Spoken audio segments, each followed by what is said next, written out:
के अनुसार जो प्राणी मनुष्य शुभ कर्म सत्कर्म ईश्वर में मन लगाए रहता है उसको इस लोक में भी भगवान प्रसन्न रखते हैं और मरने के बाद भी शुभ गति प्रदान करते हैं।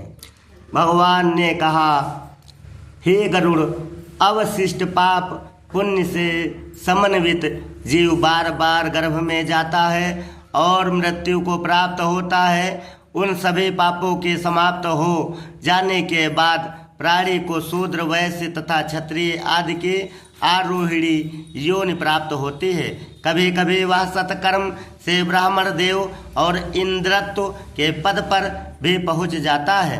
हे गरुड़, यम द्वारा निर्दिष्ट योनि में पुण्य गति प्राप्त करने में जो प्राणी सफल हो जाते हैं वे सुंदर सुंदर गीत गाते, वाद्य बजाते और नृत्य आदि करते हुए प्रसन्नचित गंधर्वों के साथ अच्छे से अच्छे हार नूपुर आदि नाना प्रकार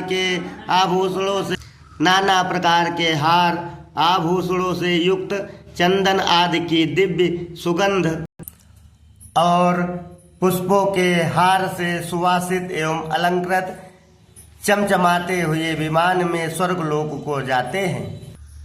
पुण्य समाप्ति के पश्चात जब वे वहां से पुनः पृथ्वी पर आते हैं तो राजा अथवा महात्माओं के घर में जन्म लेकर सदाचार का पालन करते हैं। समस्त भोगों को प्राप्त करके पुनः स्वर्ग को प्राप्त करते हैं, अन्यथा पहले के समान आरोहिणी योनि में जन्म लेकर दुख भोगते हैं।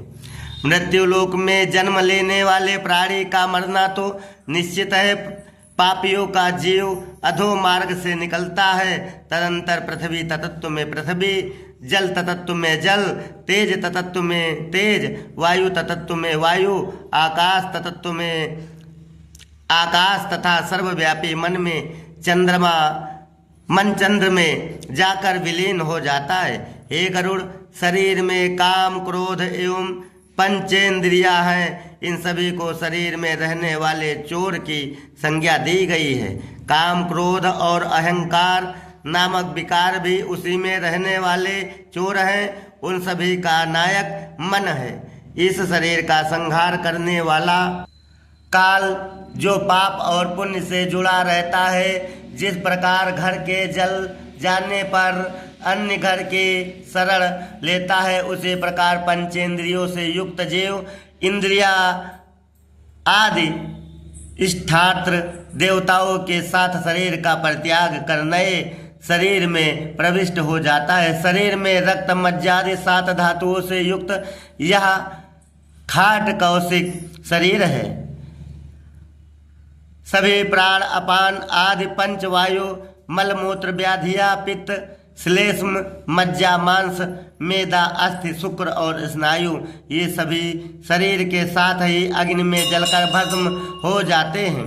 हे तार्क्ष, प्राणियों के विनाश को मैंने तुम्हें बता दिया। अब उनके इस शरीर का जन्म पुनः कैसे होता है उसको मैं तुम्हें बता रहा हूँ।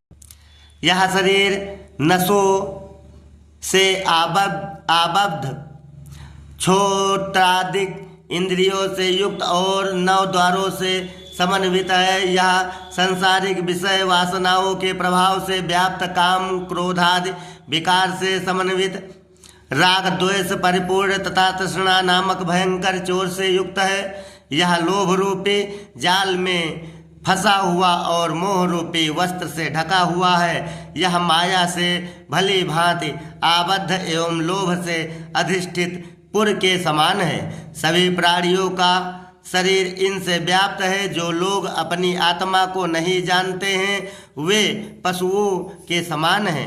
हे गरुड़, 84 लाख योनियां हैं और उद्भिज पृथ्वी में अंकुरित होने वाली वनस्पतियां, स्वेदज पसीने से जन्म लेने वाले जुएं और लीख आदि कीट, अंडज पक्षी तथा जरायुज मनुष्य में यह संपूर्ण सृष्टि विभक्त है।